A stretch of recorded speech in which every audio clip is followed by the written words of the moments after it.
Tes.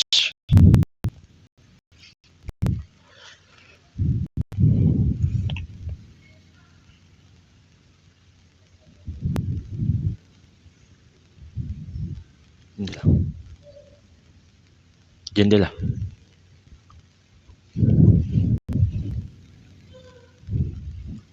Tes.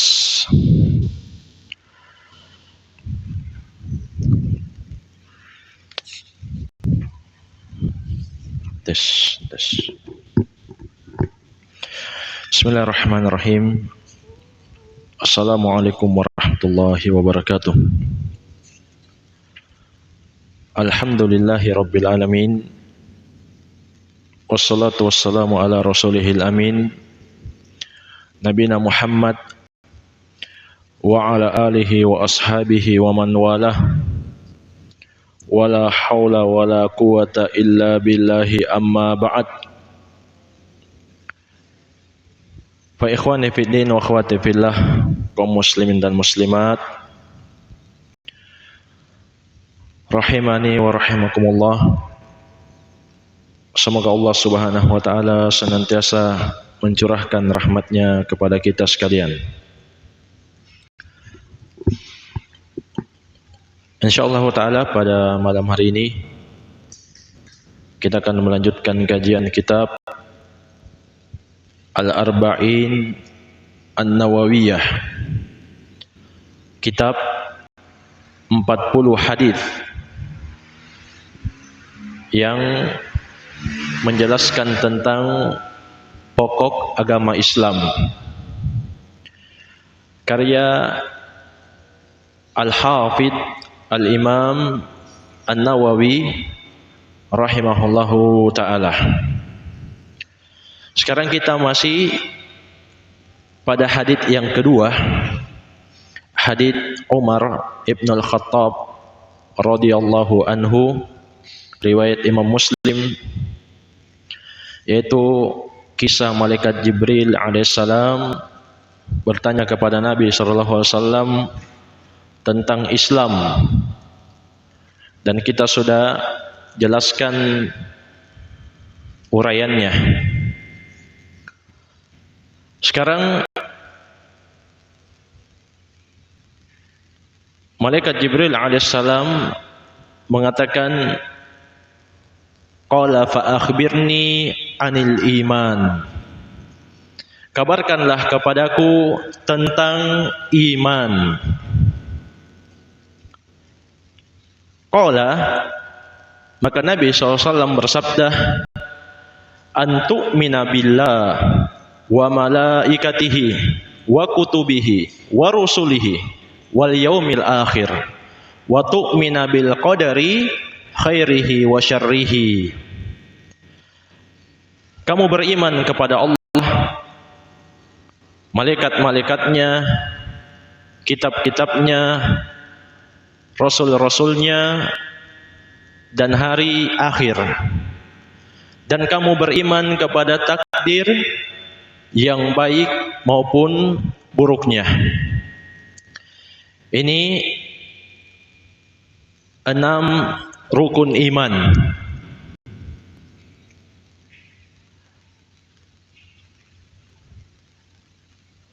Sekarang kita sebutkan definisi iman.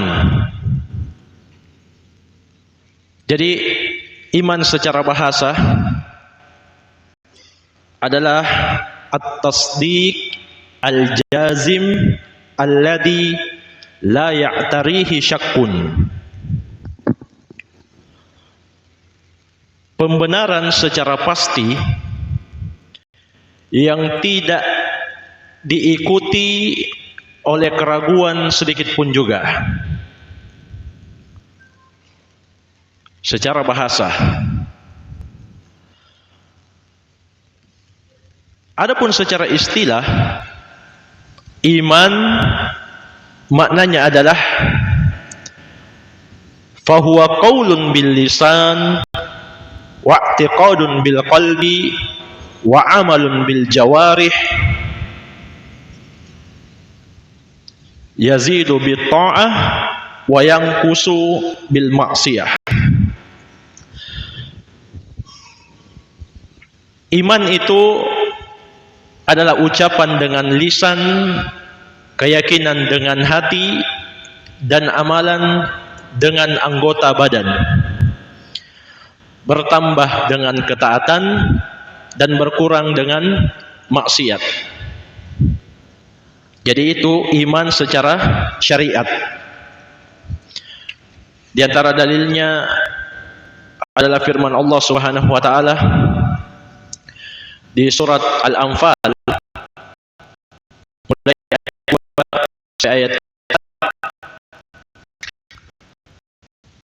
Allah Subhanahu wa taala firman, innamal mu'minuna alladzina idza dzukira Allah wajilat qulubuhum wa idza tuliyat alaihim ayatuhu zadatuhum imanan wa ala rabbihim yatawakkalun. Sesungguhnya orang yang beriman itu adalah orang-orang yang ketika disebut nama Allah mereka menjadi, dan apabila dibacakan kepada mereka ayat-ayatnya, maka ayat-ayat tersebut menambah iman mereka, dan hanya kepada Tuhan mereka tawakal.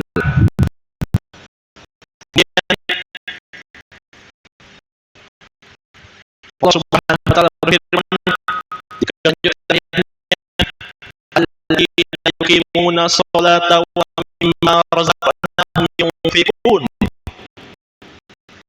yaitu orang-orang yang menegakkan salat dan terhadap rezeki yang diberikan kepada mereka, kata Allah, mereka makan. Kemudian Allah menegaskan di kelanjutan ayatnya, ulaika humul mu'minun, mereka ini orang-orang yang beriman yang benarnya. Jadi teman sekalian, amalan itu adalah keimanan. Mereka mengatakan orang-orang yang menegakkan sholat dan menginfakkan dari rezeki yang kami berikan kepada mereka, mereka inilah orang-orang yang beriman sesungguhnya. Jadi iman itu bukan sekedar ucapan dan keyakinan, tapi juga harus ada amalan. Demikian pula firman Allah di surat Hujurat di ayat yang 15, innamal mu'minuna alladzina amanu billahi wa rasulihi tsumma lam yartabu wa jahadu bi amwalihim wa anfusihim fi sabilillah ulaika humus shadiqun. Sesungguhnya orang-orang yang beriman, yaitu orang-orang yang beriman kepada Allah dan Rasul-Nya, kemudian mereka tidak ragu dan mereka berjihad di jalan Allah dengan harta dan jiwa mereka, maka mereka inilah orang-orang yang jujur. Jadi ada amalan yang Allah berikan, dan itu bagian dari iman. Jadi iman itu harus diamalkan, bukan sekedar diyakini. Di sini amalan berjihad dengan harta dan jiwa, dan ada asalnya yang dimaksud jihad adalah jihad dengan melawan orang yang kafir kepada Allah Subhanahu wa taala. Memiliki dua syarat. Syarat pertama, harus oleh pemerintah muslim. Jadi jihad itu syarat yang pertama harus ada pemerintah yang memimpinnya. Sebagaimana kata Nabi SAW, al-imamu junnah yuqatalu min waraihi wa yuttaqa bihi. Pemimpin itu adalah perisai, dilakukan peperangan di belakangnya dan diambil perlindungan dengannya. Ini syarat jihad yang pertama. Harus ada pemerintah, harus dipimpin oleh pemerintah yang sah, bukan ketua kelompok, ketua suku, ketua organisasi, bukan, tapi harus pemerintah muslim. Demikian pula syarat yang kedua, berjihad itu kalau kaum muslimin memiliki kemampuan.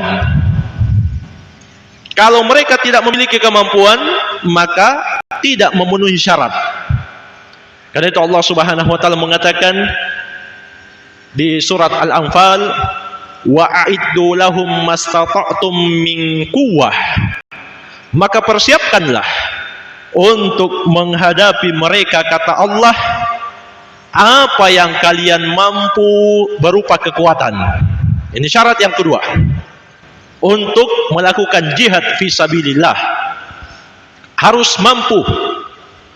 Kalau kaum mukminin belum siap, persenjataan mereka tidak setara dengan musuh, maka syarat yang kedua ini tidak terpenuhi. Apalagi tujuan jihad itu untuk meninggikan agama Allah, bukan untuk memperbanyak korban dari kalangan orang-orang yang beriman. Dan jamaah sekalian, ada makna jihad yang kedua, yaitu jihad dengan pena, yaitu menuntut ilmu.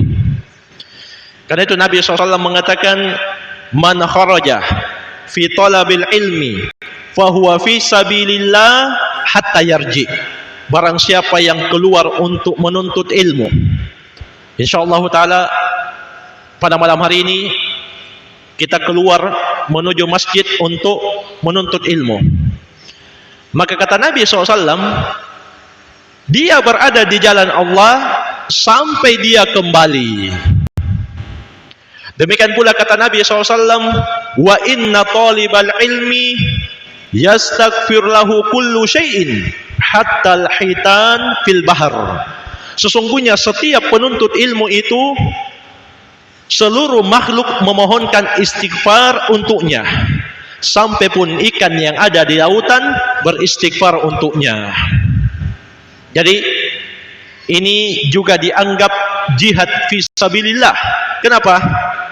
Karena dia menegakkan agama Allah melalui mempelajarinya, mengajarkannya, dan mengamalkannya. Baik. Jadi harus ada amalan dalam keimanan. Adapun dalilnya dari hadis, yaitu datang dari sahabat Abu Hurairah radhiyallahu anhu yang dikeluarkan oleh Imam Al-Bukhari dan Imam Muslim. Rasulullah SAW mengatakan, al-iman bid'un wa sab'una atau bid'un wa sittuna syu'bah, fa afdaluha qaulu la ilaha illallah wa adanaha imatatul ada 'anit tariqi wal haya'u syu'batum minal iman. Keimanan itu, kata Nabi SAW, ada 60 atau sekitar 70 lebih cabangnya. Dan yang paling afdal adalah ucapan la ilaha illallah. Perhatikan, Nabi katakan iman itu ucapan. Dan yang paling rendah adalah menghilangkan gangguan dari jalan. Ini merupakan amalan anggota badan. Wal haya'u syu'batum minal iman. Dan rasa malu itu adalah bahagian dari iman. Jadi ini termasuk amalan hati. Jadi keimanan di sini, kata Nabi, ucapan, amalan anggota badan, dan amalan hati termasuk dalam keyakinan. Ini definisi iman yang benar. Ahlussunnah wal Jamaah yang diambil dari ayat-ayat, dari hadis Nabi sallallahu alaihi wasallam. Jamaah sekalian, menyimpang di sini kelompok Murji'ah. Kelompok mengatakan al-iman wa iman itu cukup dibenarkan di dalam hati. Bahaya. Kenapa? Kalau iman cukup benar di dalam hati, berarti iblis beriman, Fir'aun beriman, dia beriman. Kenapa? Sebab mereka mengakui bahwa Allah Subhanahu wa Ta'ala satu-satunya pencipta dan yang berhak ibadati. Cuma mereka ini sombong. Mereka tidak mau amalkan. Mereka tidak mau menggunakan. Dan Allah Subhanahu wa Ta'ala dan Fir'aun dan pengikutnya, wajahadu biha wa sayaqanatha anfusuhum dzulman wa 'uluwa. Mereka mengingkari, maksudnya jangan mulutnya, mengingkari mukjizat yang dibawa oleh Nabi Musa AS, tapi hati-hati mereka, kata Allah, meyakininya. Jadi hati meyakini, tidak mau menggunakan, ini tidak dianggap keimanan. Tapi menurut kelompok Murji'ah itu sudah beriman. Adapun menurut ulama Ahlussunnah wal Jamaah, iman harus diucapkan, diyakini, dan diamalkan. Jadi kaum tidaklah beriman. Mereka mengingkari lisannya, walaupun hati mereka meyakininya.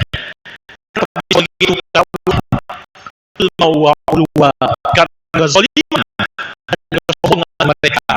Dari sini kita pelajaran bahwa kesombongan dan kezaliman itu akan menghalangi sampai kepada seseorang. Jadi ini definisi iman. Demikian pula orang yang cuma mengucapkan kalimat syahadat dan dia yakini tapi tidak amalkan konsekuensinya, seperti dia meninggalkan sholat secara mutlak, juga dikatakan mukmin. Dalam hadits Burdah riwayat Imam At-Tirmidzi, meneraskan al-ahdul li bainana wa bainahum shalah man tarakaha faqad kafar. Perjanjian antara kita dan mereka orang kafir adalah salat. Siapa yang meninggalkan salat, sungguh dia kafir kepada Allah Subhanahu wa Ta'ala. Jadi harus ada amalan, dan keimanan itu bertambah dengan ketaatan, berkurang dengan maksiat. Beda dengan kelompok Khawarij dan Mu'tazilah. Khawarij mengatakan keimanan itu satu paket. Mu'tazilah, kalau hilang, hilang semua. Makanya mereka mengkafirkan pelaku dosa besar, peminum khamar, judi, demikian pula zina. Mereka katakan bukan lagi muslim. Kalau Ahlus Sunnah, mereka mengatakan semua pelaku dosa besar selama tidak membatalkan keislaman, maka mereka masih disebut muslim, tapi muslim yang kurang imannya. Mu'tazilah lebih mengherankan lagi. Ketuanya Wasil bin Atha. Wasil ini punya pemahaman aneh-aneh, tapi dia cerdas. Iya, sampai-sampai disebutkan dia mati itu dalam kondisi tertimpa buku di kamarnya. Ini Wasil, cerdas tapi sesat. Kata Wasil, bagaimana menurutmu muslim yang melakukan dosa besar ini?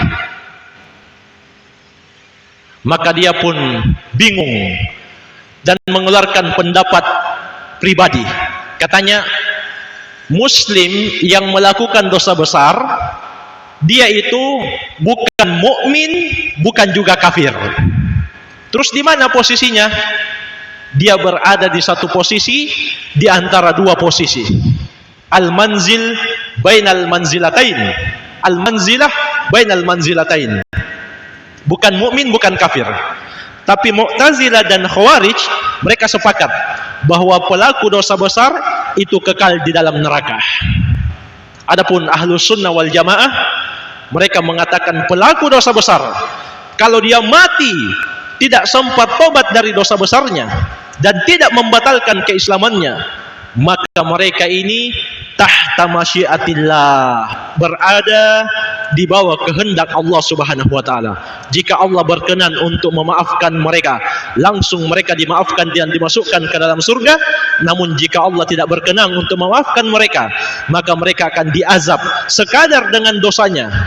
Setelah itu dia pasti masuk surga.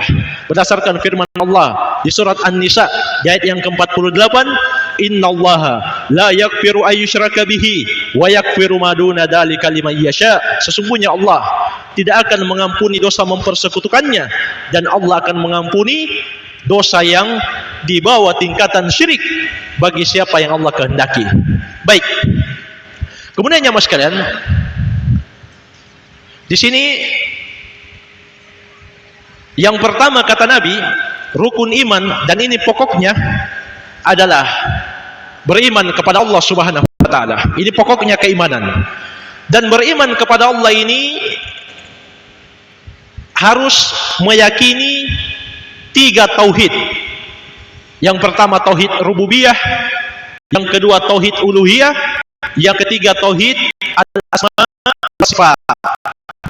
Dan sekalian ini banyak sekali dalilnya. Al-Quran Subhanahu wa ta'ala firman, Rabbus samawati wal ardi wa bainahuma sabir ibadati ta'lamu lahu samiyah.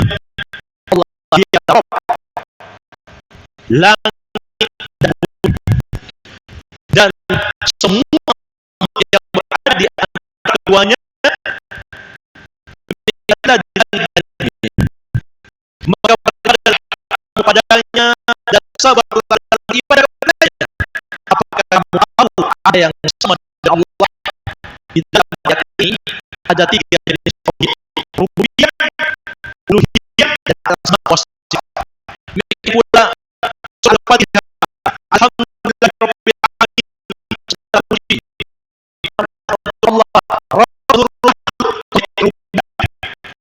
Ar-Rahmanir Rahim, adalah Ar-Rahman Ar-Rahim yang Maha Penyayang. Tauhid asma wa sifat.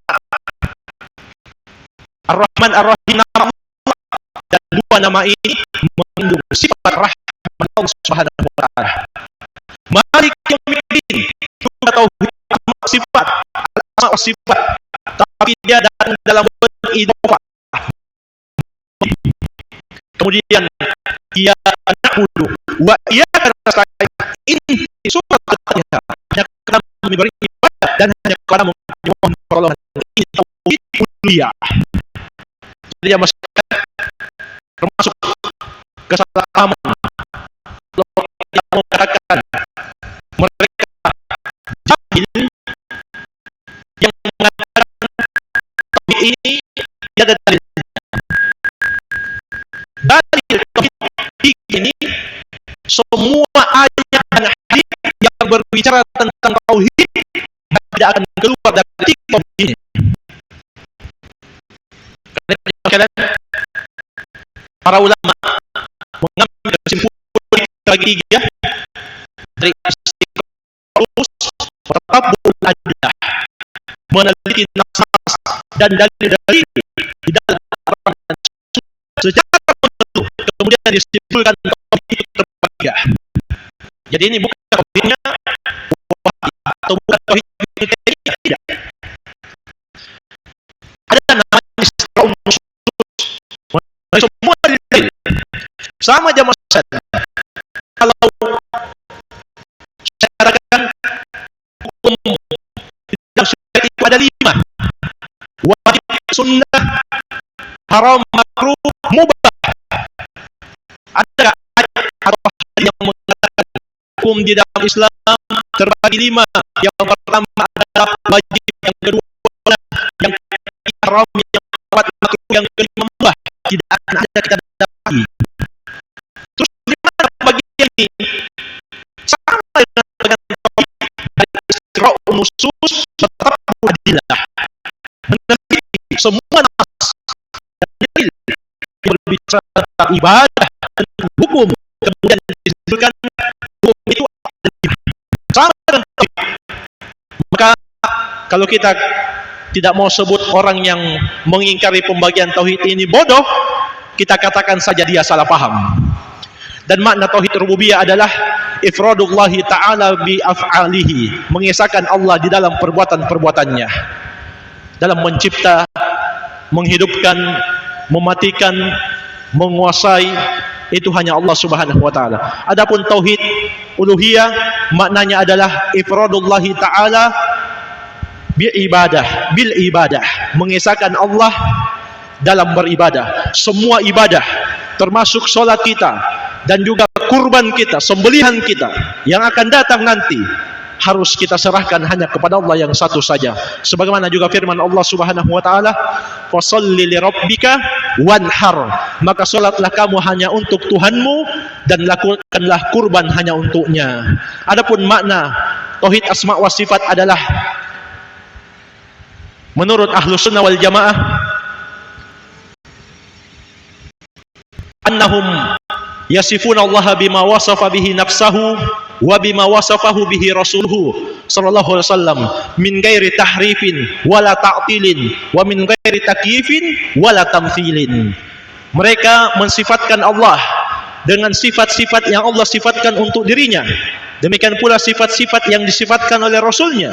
Sebab Nabi Muhammad yang lebih tahu tentang Allah Subhanahu wa ta'ala, tanpa menyelewengkan sifat-sifat Allah.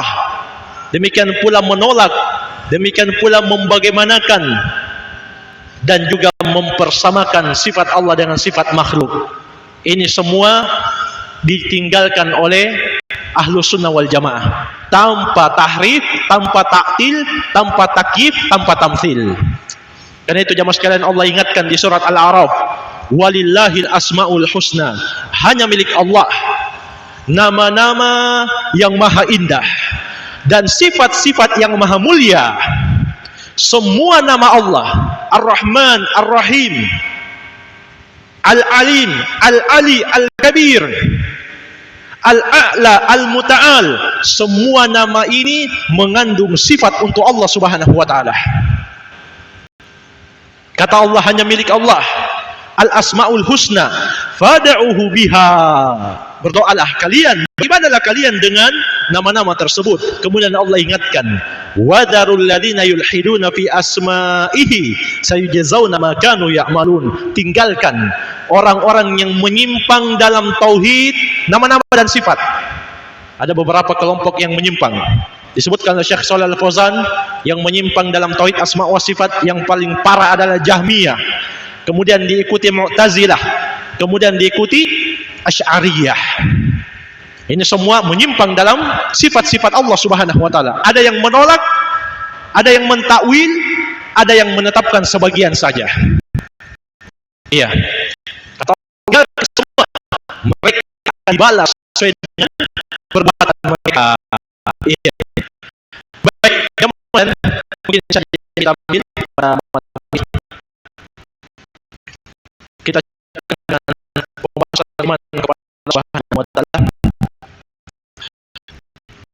Dan kita akan pertemuan yang datang. Baik.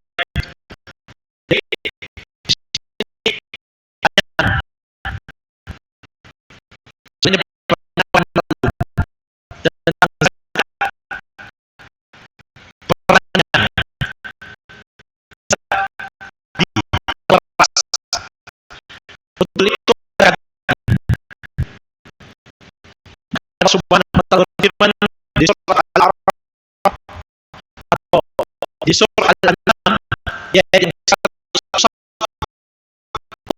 mengatakan wa atu haqqahu yawma, berikanlah, keluarkanlah zakat maksudnya pada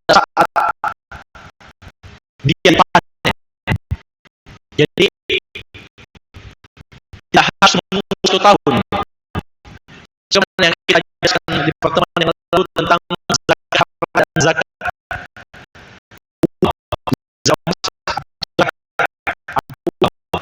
harus menunggu 1 tahun. Kalau tidak, semua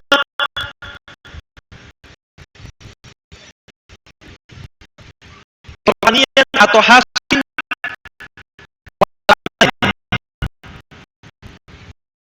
dia keluar zakatnya. Nah sekarang apa saja yang dikeluarkan di hasil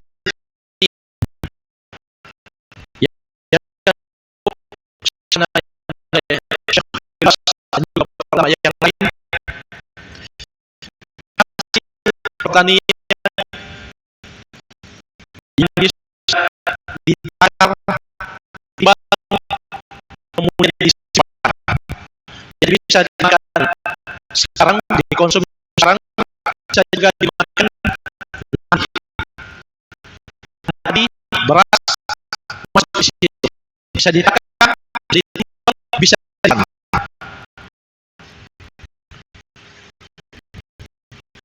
Yang tidak bisa ditimbang, tidak bisa disimpan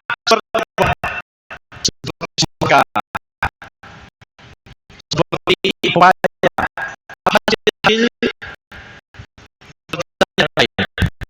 Jadi kurangnya kalau zakatnya hasil pertanian yang bisa ditakar, ditimbang, simpan. Karena dikeluarkan seperti kali panen. Berapa ukurannya? Dia juga punya ukuran. Sebagaimana Nabi dalam hadits Abu Sa'id Al-Khudri yang dikatakan oleh Imam Bukhari dan Imam Muslim, kata Rasulullah, wa laysa maduna satu awsuq sadaqah. Tidak ada hasil bumi atau hasil pertanian di bawah 5 awsuq sedekah. Jadi 5 awsuq. Berapa 5 awsuq? Salah satu itu 60 sok. Satu awsuq 60 sok. Jadi kalau 5 awsuq 300 sok.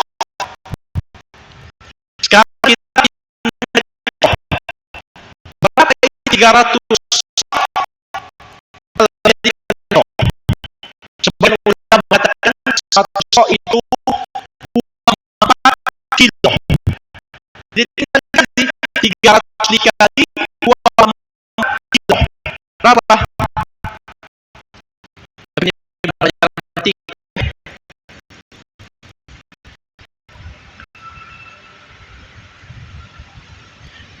720.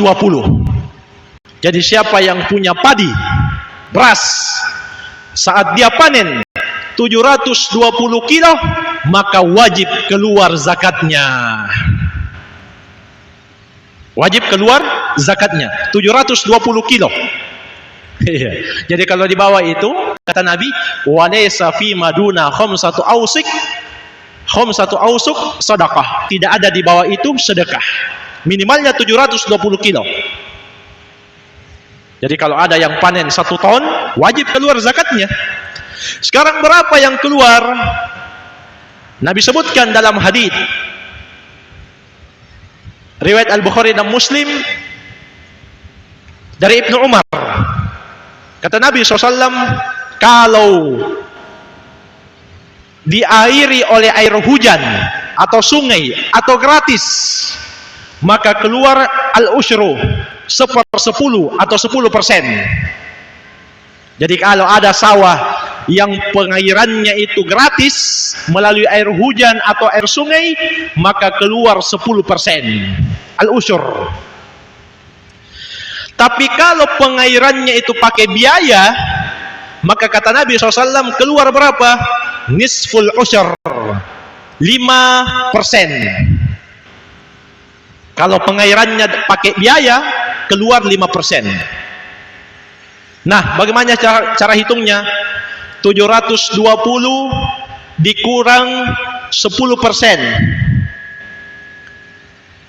Berapa yang keluar? 72 kilo. Jadi kalau ada orang yang panen padi 720 kilo, airnya gratis, keluar 72 kilo, diberikan ke fakir miskin. Apalagi kalau fakir miskin itu orang yang rajin menuntut ilmu, taklim, apalagi kalau dia seorang talib di pondok pesantren, ini paling berhak untuk menerima. Iya. Bagaimana kalau setengah gratis, setengah pakai air hujan? Para ulama mengatakan kalau begitu antara 10 dan 5, 7,5%. Bagaimana kalau kita tidak tahu ini sawah hasilnya dari gratiskah airnya atau dibayar? Maka diambil yang paling hati-hati, dikeluarkan tetap 10%. Ini disebutkan oleh Syekh Ibnu Utsaimin rahimahullah dalam Syarhul Mumti'. Iya. Baik, kemudian jamaah sekalian, terakhir ada pertanyaan juga tentang tabungan haji yang tersimpan sebagai DP 25 juta misalnya, sudah lebih dari 1 tahun. Apakah dia wajib dikeluarkan zakatnya? Jamaah sekalian, kalau kita lihat jawaban ustadz-ustadz kita, ada yang mengatakan wajib, ada yang mengatakan tidak. Iya, kalau Ustadz Zul itu hafidahullah, beliau katakan tidak wajib. Kalau Ustadz Ubaid Abu Yusuf hafidahullah, beliau katakan wajib. Iya, pilih yang mana kita ini? Pilih yang tidak wajib ya Ustadz, supaya lebih ringan. Ada pendapat tengah-tengah juga.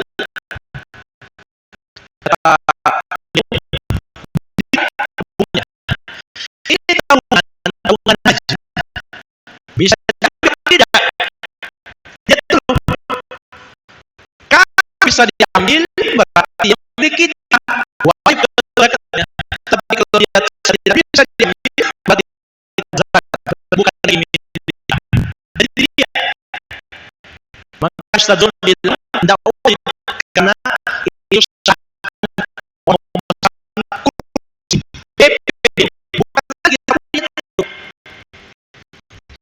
tapi itu bisa ditarik. Jadi dilihat nanti ini bisa saya ambil atau tidak. Kalau dia bilang tidak, harus diambil. Bukan lagi Allah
jadi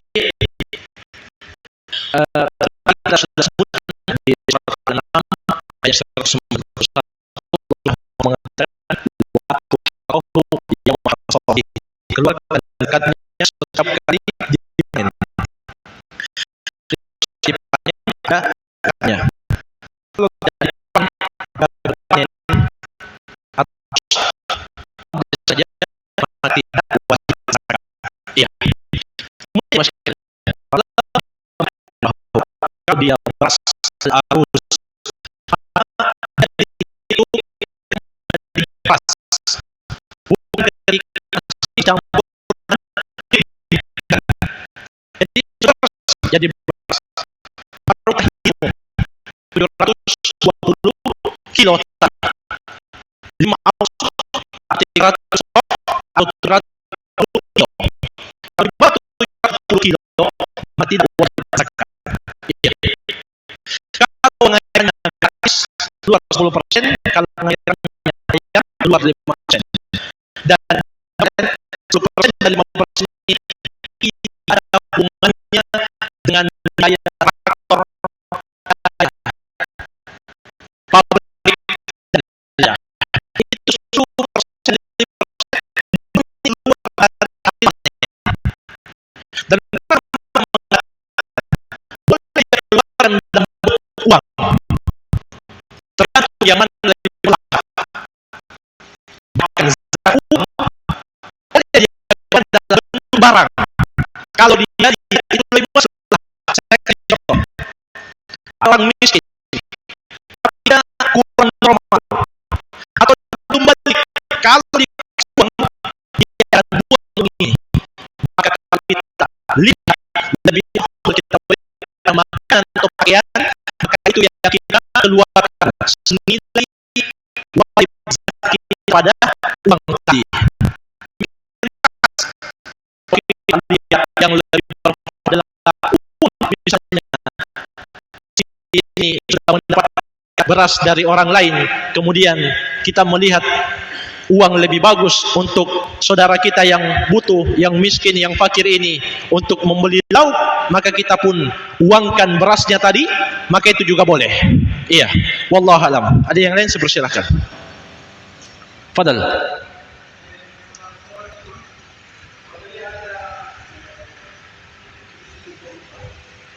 Apabila ada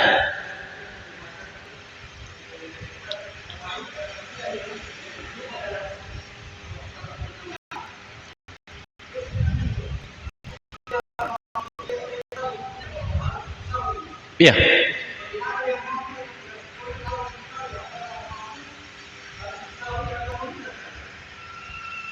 Baik, jamaah sekalian, Nabi SAW telah memberikan kaidah, innama ju'ilal imam liyutamma bihi. Sesungguhnya imam salat itu dijadikan untuk diikuti. Fa idza kabbara fakabbiru. Kalau dia takbir, takbir juga. Fa idza raka'a farka'u. Kalau dia ruku, ruku juga. Artinya kalau dia sujud sahwi juga. Dan sujud sahwi itu sangat mudah jamaah sekalian. Tinggal sujud 2 kali, kemudian salam. Atau kalau dilakukan di luar sholat, juga seperti sebelum sholat. Cuma bedanya sujud sahwi di luar sholat, berarti tambah salam lagi. Kalau sujud sahwi di dalam sholat, maka cukup 1 kali salam. Iya. Nah, makmum wajib untuk ikut. Kalau dia sengaja tidak ikut, sebagian ulama mengatakan bisa batal sholatnya. Tapi kalau dia tidak tahu, maka insyaallah taala sholatnya tidak batal. Tapi kalau dia sudah tahu, kemudian dia tidak ikut, maka sholatnya bisa batal. Dan rukun itu kalau ditinggalkan tidak bisa ditutup dengan sujud sahwi. Yang ditutup dengan sujud sahwi itu yang wajib, seperti orang meninggalkan tasyahud awal misalnya. Tasyahud awal itu merupakan kewajiban sholat. Dia tidak tasyahud awal, langsung dia bangkit rakaat ketiga, maka dia harus sujud sahwi karena mengurangi wajib sholat. Sebelum atau setelah salam, dua-duanya boleh. Sebelum salam atau setelah salam. Iya, kalau kita belum tahu yang mana yang lebih afdal, boleh dua-duanya. Boleh sebelum salam dan boleh setelah salam. Iya. Namun yang lebih afdal kalau dia sebelum salam.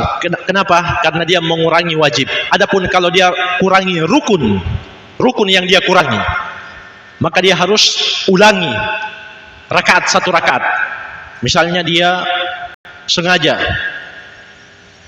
meninggalkan dia tidak sholat isya 4 rakaat, dia cuma 3 rakaat kemudian salam, maka wajib dia tambah 1 rakaat. Iya, tidak boleh dia bilang 3 rakaat saja kemudian sujud sahwi, tidak, harus ditambah. Kalau rukun ditinggalkan harus didatangkan kemudian sujud sahwi. Ini wallahu a'lam.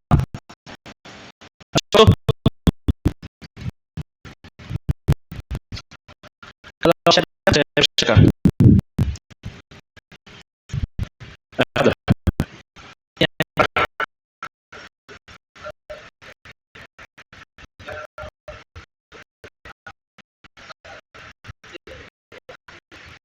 ya, bagaimana dengan pendapat orang yang mengatakan banyak azab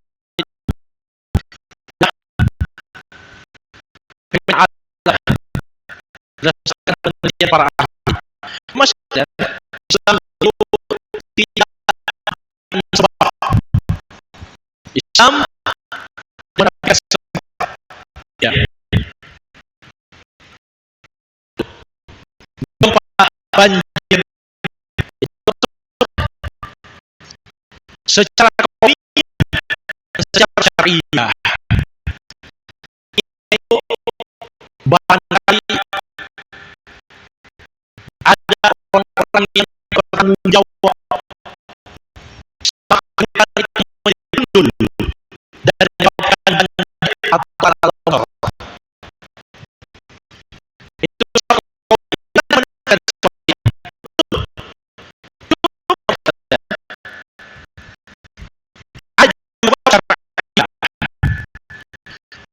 musibah itu bisa terjadi karena tangan-tangan manusia. Sementara Allah Subhanahu wa taala dhahara fil bahri wal bahri aydin nas yurihum alladhi amilu la'allahum yarji'un. Di dalam lautan Allah disebutkan ulah tangan manusia karena dosa mereka, dan Allah yang merasakan sebagian dari dosa mereka. Apa tujuan? Supaya Allah benci, supaya Allah tidak dalam yarji'un, supaya mereka mau sadar kembali. Jadi mereka harus sadarkan. Dan ketika padanya kesyirikan, dan kesyirikan kepada Allah Subhanahu wa taala mengatakan Rahman walada. Mereka mengatakan Allah yang memiliki anak. Orang yang dibilang Uzair, orang Nasrani bilang Isa, mereka Yesus anak Allah. Orang-orang mengatakan para malaikat adalah anak Allah. Maka apa kata Allah Jalla wa'ala? Kalian ucapan yang sangat munkar. Harus syakul ardu pada akhir jualu Rahman walada. Kemudian akhirnya hampir lagi demikian pula telah hampir terpecah terbelah dan pun karena mereka mengatakan Allah yang Maha Penyayang memiliki anak.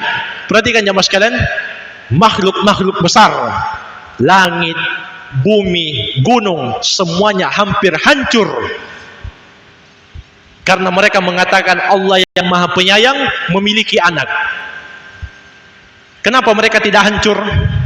Karena masih ditahan oleh Allah Subhanahu wa taala. Kenapa mereka mau hancur? Karena mereka lagi takut, karena mereka takut. Mereka tahu Allah lagi marah. Tapi Allah tahan supaya langit, bumi dan gunung itu tidak hancur. Perhatikan jemaah sekalian. Karena apa? Karena mereka mengatakan Allah yang Maha Penyayang memiliki anak. Ini kesyirikan dalam sifat Allah. Qul huwallahu ahad. Katakanlah Allah itu ahad, esa dalam nama-namanya, sifat-sifatnya, tidak memiliki anak dan tidak juga dijadikan anak. Lam yalid wa lam yulad. Itu keyakinan muslimin, keyakinan orang-orang Islam. Allah Esa, Allah Ahad, tidak beranak, tidak dijadikan anak, tidak juga memiliki anak. Siapa yang mengatakan Allah memiliki anak, berarti dia telah melakukan kesyirikan dalam nama-nama dan sifat Allah Subhanahu wa taala. Ini sumber bencana. Iya, makanya jangan kaget kalau setiap akhir tahun ada saja musibah. Iya. Jamaah sekalian, mungkin saja bisa kita ambil pada malam hari ini. Semoga bermanfaat. Wabillahi taufik. Subhanakallahumma hamdik, asyhadu an la ilaha illa anta astaghfiruka wa atubu ilaik. Walhamdulillahirabbil alamin. Wassalamualaikum warahmatullahi wabarakatuh.